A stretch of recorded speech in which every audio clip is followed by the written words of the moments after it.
ho namin no against regarding accidents sa Move It and regarding doon sa issue ng overboarding. Overboarding meaning yung TWG ho kasi merong sinet na cap kagaya ho ng binabanggit kanila nila Sir Ariel.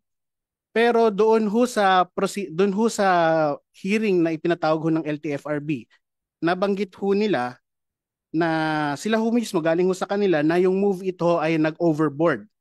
If I'm not mistaken, during that time, July this year, ang allocation lamang ho ng Move It sa Metro Manila ay 7,000. Pero ang isinabmit ay 17,000. Meaning to say, meron hong 10,000 unit na overboarded, which is, short to say, kolorum ho dapat yon. Kasi lumagpas ho sa capping. How did you know about this, sir? Paano mo nalaman? Ito ho ay binanggit ho nung hearing ho namin sa LTFRB. At ang nandun po si Chairman Guadi, si Attorney Austria. So, ang tanong ko lang ho, So, sumobra ng 10,000? yes po. Sumobra ho ng 10,000 at the same time, meron ho kami kine-question na allocation sa Cebu. Yung kine-question namin yung presence ng Move It sa Cebu. Because during that time, meron hong nangyaring aksidente sa Cebu na kung saan yung rider ho ng Move It at yung pasahero niya na involved sa aksidente at namatay. At nung panahong yon supposedly ay wala pa ho sila dapat sa Cebu.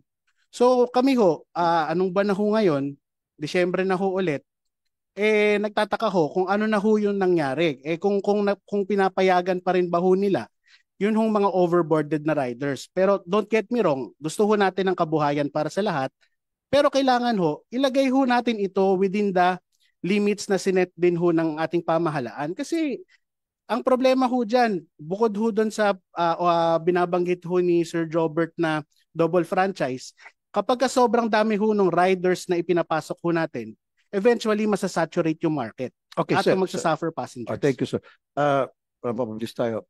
Attorney Guadis, so itong issue sa overboarding, na-address na ba ito?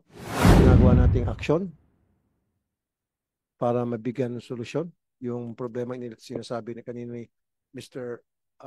Ronald Bustillo. Mr. Chair, if I may answer the ano po. Tama po, last July we had a meeting with Sir Ronald regarding po sa mga various complaints with respect to a particular TNC. I think nakapag-submit na po ng answer si Move It. And ano po nakalagay doon sa answer na Move It? Na bakit sila nag-overboarding ng 10,000?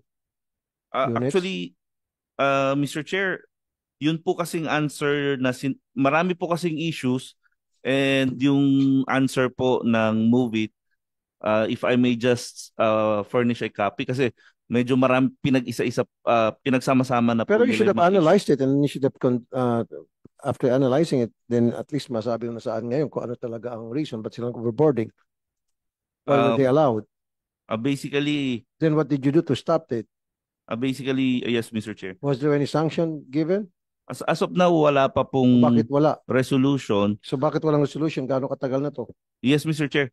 I'll have to confer with Sir Ronald if we have kung nagkaroon po kami ng conversation, if he wish to reply to the answer. No, sir. Pinapahaba mo.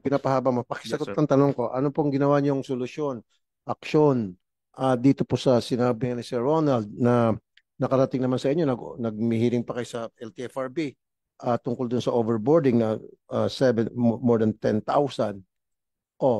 So anong ginawa niyo nung malaman niyo na meron palang ganitong overboarding, sumobra-sobra yung Move It? Ano ang ginawa niyong aksyon? Sa ngayon, Mr. Chair. No, hindi sa ngayon. Ano ang ginawa niyong aksyon? Isang tanong, isang sagot, sir, please. We have already pinoint out na po namin sa Move It yung issue of overboarding. Ang position po ng Move It is that wala pong black and white as regards sa capping.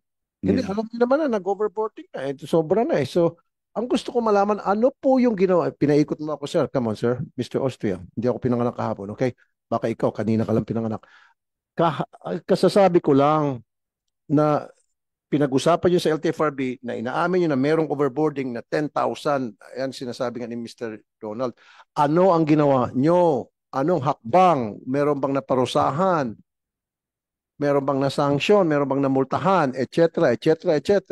Ganun lang po yung sagot. Mr. Chair, may I now be recognized? Go ahead, Attorney Cortes. Knowing what happened, may I ask the chair to give me 1 week to review the file, and if warranted, I promise you, Mr. Chair, the necessary sanction will be imposed. Thank you.